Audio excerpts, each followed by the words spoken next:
নমস্কার বন্ধুরা, welcome back to my channel রিতাস cooking ব্লগে সকলকে স্বাগত জানাই। তোমরা সকলে কেমন আছো? আশা করি সকলে খুব ভালো আছো। আবারও একটা নতুন রেসিপির সাথে হাজির হয়েছি। তো বন্ধুরা, আজকে রান্না করব গ্রাম বাংলার পদ্ধতিতে হাতে মাখিয়ে চুনো মাছের চচ্চড়ি।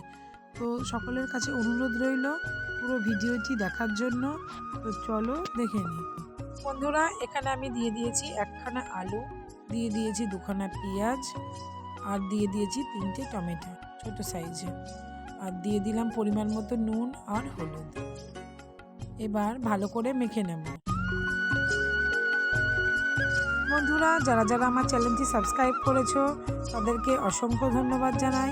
আর যারা যারা চ্যানেলটি সাবস্ক্রাইব করোনি এখনও, তারা অবশ্যই চ্যানেলটি সাবস্ক্রাইব করে নিও নতুন নতুন ভিডিও পেতে।